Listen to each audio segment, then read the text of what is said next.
Seeing none, we'll move on to item C2, which is a basic needs programs and services presentation with Director Robert Ethington presenting.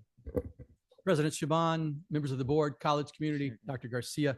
It's an honor to be here to talk about arguably the most pressing issue of our time for college students and one of the hottest topics across the state right now for community colleges. In fact, in today's room, you heard several people talk about basic needs, from our student trustee to Trustee Battenfeld. It's come up a couple of other times. It is a big issue. You can't walk the corridors of a conference center if you go to a conference in the state right now where basic needs insecurity is not a topic. Today, I'll discuss how basic needs at SRJC are critical to foundational equity and the pathway to building a community of care. There's a lot to cover. I'm going to give you a high-level review, and then there'll be Q&A. We're going to cover the why and what, the big four, we call them: food, housing, transportation, and mental health, and then what's ahead. So the illustrious Mick Jagger once penned the immortal lyrics, "You can't always get what you want, but if you try sometimes, you just might find you get what you need." It would be great if that was just song lyrics, right, that we listen to. But for the majority of our students, it isn't true. The economics don't math. No matter how hard they try, they aren't getting what they need. It's not okay. And it's why we focus so much time and energy, give so much staffing and money, thanks to the state and the county, to this effort. And we're going to cover some of that today. If you think about your own kids who maybe went to school here, or your nephews and nieces, or you. I think about my two kids who went through here and then on to university, and one who's here now. And I don't think once they ever thought about where are they going after classes. Home to a nice, dry, safe, warm house with a roof over their head and food in the cupboards in the fridge, reliable forms of transportation back and forth, good health care that the college provides, mental health access if you want it outside of the college. You can get it here too, obviously. That's foundational inequity. The fact that more than half of our students have to think about those things, and many of our students don't, is not okay, and that's where it starts. We were one of the first basic needs programs in the state back in 2017. If you were here then, we took the old student copy center and we converted it to our basic needs center, gave it a meager budget and an ST&C, and that's where we started. Now, thanks to, again, county, state funding and institutional commitment, we have services at all sites and many committed staff doing the work, and we'll recognize them a little bit later. We've developed a social services infrastructure at SRJC because it was our responsibility to make sure students have what they need to be successful. According to the latest state data, over 60% of our students experience some form of basic needs insecurity, 60%. And that's, I'm lowballing it there. The work is big, but the college is answering the call. If you look at our mission and values, it talks about well-being centered on the physical and mental wellness of all members of our community, students who thrive. As part of our strategic plan initiatives, student success and support, goal number 2, action step 1, provide students with services, programs, and events in support of basic needs to reduce the equity gaps. Action step number 2, to provide those services across all sites, and we'll cover a little bit of that today. But how are we doing? Well, first of all, the big four is what we're talking about: food, housing, transportation, mental health. The IDEA task force is talking about belonging. If you remember Maslow, I mean, that's the foundational level, belonging and love. There's a lot of technology available through the SRJC libraries. All of these things are important. You could spend a whole presentation on each one of these, but we're going to talk about food, housing, transportation, and mental health. I'm not going to go over all of the Real College California survey data. There's so much of it, and we can give you access to all the details of that. But I just wanted the top one: 67%. This is state data, right? All community college students who went through this study report some level of basic needs insecurity regarding food and housing. We don't have great state data. I mean, local data. That's what we need to do a better job at. But I wanted to highlight that. I also want to recognize Trustee Battenfeld, because the work that she and others are doing at the state level is why we have studies like this, and we'll continue to have studies like this. So thank you, Trustee Battenfeld, for advocating for our students. I know it's made a difference. I will show you one highlight from the data that, no surprise to anybody, if you're experiencing food and or housing insecurity, you're getting a lot more D's, F's, and W's than you are A, B's, and C's. Again, I'm sure that's not a surprise, but that comes from the same Real College study. So let's start with food. So we gave over, these are 24, 25 numbers. We gave out over $300,000 in food at all of our different locations where you can get food last year. We served an unduplicated number of 3,375 students. That's a big number. And you'll see some of the locations up in the right, upper right. That's a little basic needs center at Schoen. Bottom right is a farmer's market in Petaluma. On the very bottom, that's right down here in the lobby. When the government shutdown happened, we really loaded up the main lobby in Bertolini, and we're continuing to do that. You can go down there right now and there's food. In the center, that's the Rotaract Club. It's not just our basic needs programs that are helping with food. They did a sandwich drive for homeless students. So our goal is really to decentralize where you can get food and take it to where the students are. And we're doing a lot of that in Poly Hall also. So let's talk about housing, homeless and housing insecurity. We are one of the few colleges in the state that gets what's called HIP funds, homeless and housing insecure program funds. And we served 80 unduplicated students last year with that money, gave out over $845,000. Now we have this for multiple years. And that means if a student is going to be homeless, we can give them money, deposits, we can help pay their rent. The idea is that they become more self-sufficient, but we can get them started and we can stretch that out for a while.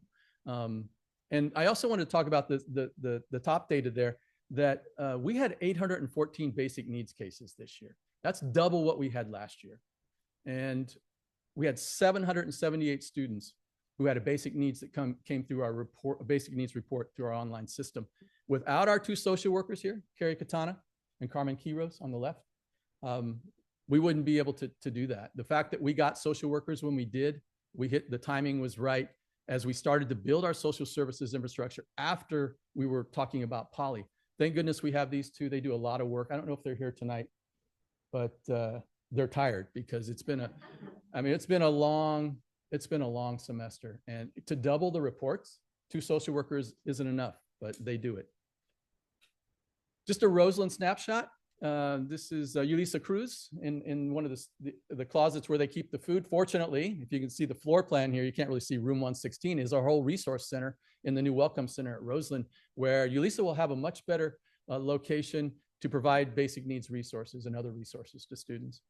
I did want to highlight that 13 unduplicated students at Roseland this year got some form of HIP budget. And when the new Welcome Center is there, we're going to have more mental health and more basic needs in Roseland. So come on, spring, let's do it. And just a Poly update. This is a really cool data point. We have been trying since we opened 3 years ago to maintain 95% occupancy. We've done it all semester. It's the first time we've ever done it. We've learned a lot, but that's impressive. I just want you to think about, we've had a few come and a few go, but it's mainly the same students we've retained in Poly all semester long. Last week, we just dipped to 94 because we've had a few fall move-outs. That always happens. But to be right there right now, I'm just proud of that and all the work that people do, Director Wilson down there and everybody who helps. Everybody across the college helps Poly Hall. Everybody does that as a part of their job. The upper right-hand corner is the EOPS fall feast, but they served 50 Poly students with the leftovers. So we're always conscious of that. I don't know how many times we've taken a cart of food down to Poly. Anybody who has leftover food, it ends up going to Poly. Just a snapshot of our transportation program. I'll highlight two things. One, 26 students in our Uber pilot project. Thank you, Deborah Zacconi and Hillary Zarati for working on that this year, where you can go from a district site because the buses don't go to Schoen, right? And you can take an Uber all the way to Schoen Farm. So 26 students took advantage of that. And then 32,000 unique rides a quarter on any line, anytime. That means Sonoma County Transit or Santa Rosa City Bus or Petaluma Transit. That's over 120,000 unique rides in 1 year. Impressive numbers. Now, finally, let's talk about B-Care and mental health. B-Care is our team of about 15 folks that address all the reports that come in through our system or through phone call, through a consult. And we had 221 total reports come in through our online reporting system. May not sound a lot, but think about, this is for distressed students or students with a mental health challenge. 170 unduplicated students in 24-25 that we were case managing. It's a lot, and it's the most we've ever had. And then if you look at total therapy sessions as a part of that, 2,516, 557 unduplicated students saw our services for an average of 4.6 sessions each. And then I don't want to underestimate the power of our outreach and education sessions. Brigida Aliman, who's in the bottom left there, is one of our therapists and outreach workers. And between her and Joseph Hancock and probably some students in our peers program, 1,061 unique outreach and education sessions across the district in 24-25. And that's Chad DeLaca on the right there. He also works upstairs. Just a little disaggregated data by race. You can see that we saw 32% of those who were in therapy were white. Latinx was 33, almost identical. And then African-American 4% and Asian 6% and on down the line. I don't know if that's surprising to anyone. It made sense to me. A lot of the work with our Latinx students is Brigida Aliman, who sees mainly Latinx students and other students, but she's done a lot of that work and deserves a lot of credit for that. Our gender breakdown for therapy breaks down pretty much based on district demographics. We've got female 60%, male 35%, and non-binary unknown 5%. Did want to highlight our wellness machine on the other side of this wall. And you can see there that we gave away since April 413 personal hygiene kits and 378 adult dental kits. We also have a machine in Poly Hall that Face to Face got for us. Kaya, you might have been a part of that. Were you a part of that? You were living there when it happened, so I'm giving you credit. And then the behavioral health is responsible for the one behind the wall here. But I thought you might be interested in a snapshot there. And it takes a village. There's so many people working on basic needs in mental health and transportation in the district. I wanted to recognize, if you're in the audience tonight, you're on this slide or I forgot you, please stand up. This is the big four. Yes. Thank you. I also want to recognize Dr. Oxford and the work that the libraries does with technology, which is, that's your presentation. I didn't get into technology on that, but it's important. And I know that there's a lot to be done.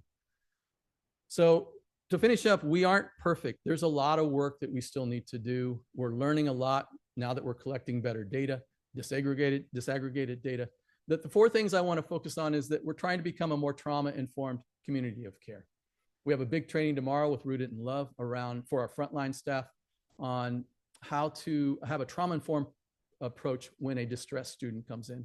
The idea from the B-Care team, because we get more reports than we've ever gotten, and the acuity of our mental health cases is at its greatest. And this is across the state, it's not just here, is that we want our staff to feel empowered to de-escalate a situation. Because if they can deal with it at the lowest level, then they're more likely to stay off the B-Care radar.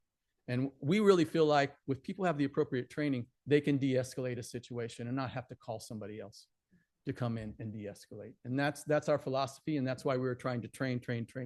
Implementing our mental health services recommendations. Mental health underwent a program review this semester from an outside consultant, the American College Health Association, their national organization that does this on the regular.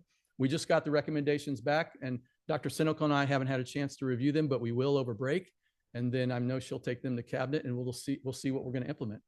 Integrating mental health and basic needs. We're really trying to bring our specialists, our therapists, and our social workers together. We can't co-locate them like we'd like to, but we can definitely have them working together more and to do case review and case management. And then finally, embedding our supports across the district, decentralizing, as I said before, where you can get food, going to where students are, the cultural centers, the Disability Cultural Center, Poly Hall, the Tutorial Center, the library, really making sure we have maximum food in all those locations.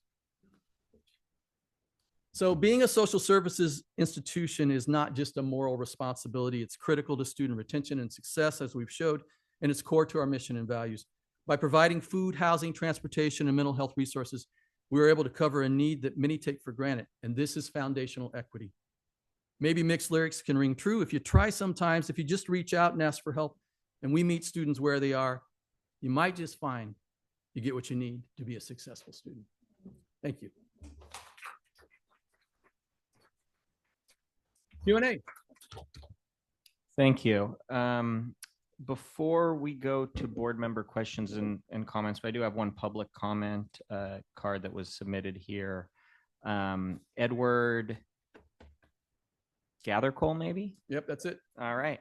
Please go ahead and yeah, you'll have 3 minutes to address on this item. Good evening, trustees, presidents, deans, community members.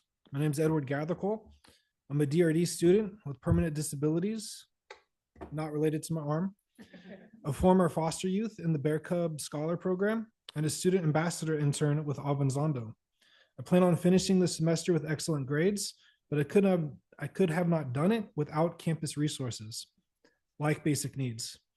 I currently don't have stable housing, and I've been enrolled in coordinated entry for homeless services since last February. The basic need program is more than a line item, it is a lifeline. But I need to emphasize a hard truth. If I wasn't in EOPS and Bear Cub Scholars for former foster youth, the basic needs program alone would not be enough. I'm surviving because I have those specific extra layers of support. Students who rely only on the general basic needs program are falling short. Access to showers, hygiene, laundry supplies has been essential for my dignity. I also want to appreciate the mental health team, Bridget Aleman and Joseph Hancock. Specifically, Joseph Hancock holds a Jokes with Joseph, an inclusive space that helps destigmatize mental health, which is very inviting to many students.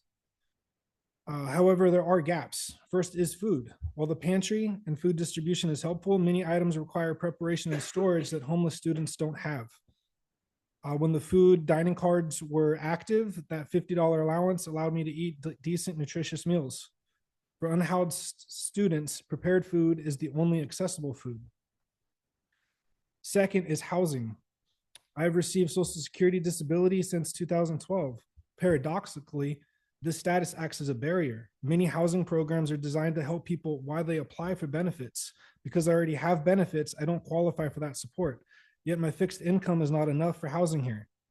I strive diligently to stay out of the hospital as I navigate complex PTSD and bipolar depression. And I share that to destigmatize those very labels. And myself and other students are falling into a gap. Myself, where I'm ineligible for the very support that can end my homelessness. Finally, and most urgently, transportation. I travel from West County. Tomorrow morning, I have a final at 7 a.m. that I would have missed because the bus from Monterey doesn't leave until 6:09 a.m. I'm only able to make it because of the support from the Bear Cub Scholars. I also frequently miss out on evening opportunities, options for evening classes, because I wouldn't be able to get back to where I stay safely. So I'm asking you also to expand the Uber voucher program to possibly provide 8 to 10 rides per month for qualifying students when the buses aren't feasible. We want to be here. We want to succeed. So thank you all for the support that exists. It has kept me here. But we must do a lot more to close these remaining gaps and finish what we started. Thank you.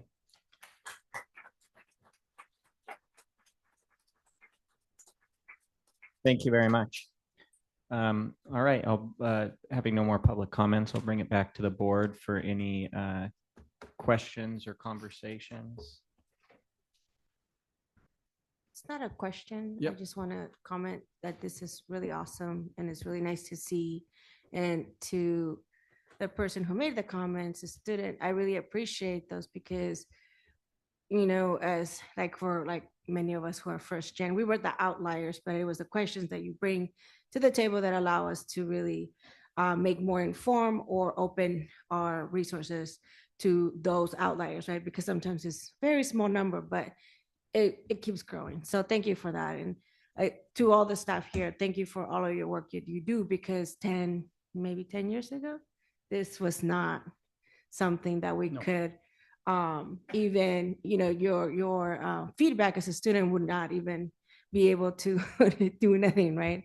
And today, at least we are in a space where we're able to at least rethink, figure out in what areas could we improve, and we take it as positive feedback and not necessarily as something else to add to the bucket of oh my God, we didn't think about that and how we're going to scramble to fix it. But instead of, hey, we can think about this, how can we expand, as almost every program that has in the last couple of years really expanded. So I'm really grateful for that. And again, grateful for all of the staff across the campuses, the sites, because this is a lot of work. And I can tell you that the vending machines, I was actually telling one of my staff, I'm like, this would be so cool to have here at our own office, because it really provides, you know, some sort of safety. It's not all of it, but it is something rather than nothing. And it also shows we are trying to figure out, all of the different ways in order to be able to support as the student holistically and not just seeing them from one way. So thank you all for that work, and thank you for your commentary.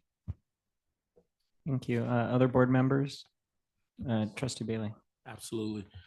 Dean Ethington, I truly not only want to acknowledge the data that you presented, but again, as previously stated, to hear the feedback from a student is clear evidence of the work that's being done. I didn't talk to him before. So it was not a plant, right? No. It was not a plant. Clearly on the basis of the data that clearly exhibits the statewide, but I think from a local standpoint, and as you mentioned, to be able to provide or get more data to actually convey the work that we're doing, it gives me a great sense of pride to know that these A's and B's, we look to have more of these A's and B's, but again, serving our students from a holistic standpoint, to see the actual people and to not only become more familiar with the people that are doing the work, our employees and staff that are doing the work, it definitely lends itself to the success of the support of our students. To see the images in Poly and knowing that the food that we're taking, again, the overall objective is to make sure that our students can be not only clear-headed, but focused in their studies. So I just want to not only commend you and the data, but really acknowledge the work of our staff, our employees, our community, and to say that, again, it's always great to know that we are along the lines of being in the forefront of taking care of our students. Again, to not be a four-year institution, a four-year university, and to do this at the two-year collegiate level, and we know many of our students will stay more than 2 years. It makes me very proud to know that the work is not only in process, but we're actually identifying resources. We know that we can use more resources, but it helps us as we continue to go not only throughout the county, but as my colleague, Trustee Battenfield, is doing the work across the state.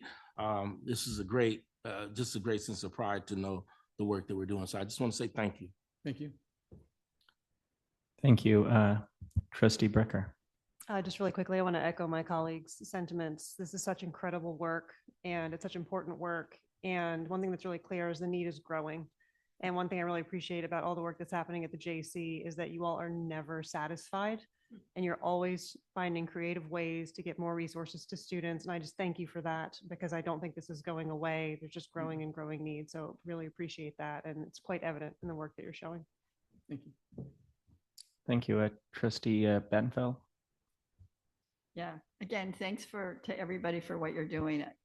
Like Trustee Martinez said, it's nice to see that we're doing more than just handing out a few cans of food here and there. That and because and I really like the idea that it's being integrated. And I'm just wondering, I assume we're doing it, but you didn't mention financial aid. But I mean, one of the things that came up at the conference was making sure that it's all integrated with financial aid, and that financial aid is, as I don't know if liberals is the right word, but the least conservative approach to making sure that students can access financial aid, and then also integrating it with classes, so that accessing basic needs and collecting data on basic needs is integrated with Canvas. And I don't know if we do that here or not, but anyway. And the Canvas, I think we have a class that we created in there that faculty can go through. What's that? A module, thank you, that's in there to get information. But I think we can do more with the classroom and take it to them. I wanted to give you an example of how we're working with financial aid. If you look at Poly Hall, students have to go through a financial literacy workshop with Lauren's team right now if they're going to live in Poly Hall. They have to understand budgets, what a financial aid check means, what you should do with that financial aid check so you have it when your rent's due. And her team does that for every student who lives in Poly Hall. So it's just one example of how we're trying to integrate and make sure. Lauren's team's great, and we work with them all the time on this. But yeah, it all integrates. Thank you. Any other trustees? If not, I'll ask. I have a couple questions. Yep. One, I'm interested in understanding. There was a significant increase in the number of cases I want to understand, what do you attribute that to, year over year? Yeah, basic needs cases, which Mhm. doubled. Yeah. Part of it is it's the first full 24-25 is the first full year we had 2 social workers. So that's part of it. We've had somebody who can actually do some of that work, that case management. I think that we have a better system for students to ask for help. We have an online reporting system, so those reports come in. And I think the word got out. The word got out that we have resources and we want to get them to you, but we need to know about you and we need to know what you need. And so I think all 3 of those reasons are the reasons why they doubled, and just the state of the world. The increased cost, inflation, everything that students are struggling with, national politics. I think the need is so great. And sometimes you can't separate a distressed student from a student who has a basic needs issue. The mental health and the basic needs are intertwined. And so I think a lot of those students who come in for basic needs reports really end up working with a therapist, and they ebb and flow back and forth between. I hope that answers your question. Yeah, it does. I mean, I think there's, a lot to unpack there as There is. we, move forward, because it is something where, it's great that it doubled, but at the same time, Yeah. that number is still, I think, well below the people, the students in our district that need a basic needs assistance, right? And so figuring out, I think, I look at the problem or the opportunity in 2 ways. Is one, with our existing resources, how do we, and services that we can connect people with, how do we maximize, our students that are uptaking those services, right? So that's one. I think we're doing a good job year over year, and look forward to seeing, how that continues with, education outreach. I mean, doing over 1,000 outreach sessions is a huge workload for that team, right? Yeah. And so definitely hats off there. And then the second piece is really looking at, well, how do we fill the additional needs too, right? How do we identify, to Mr. Gather-Cole's comments on,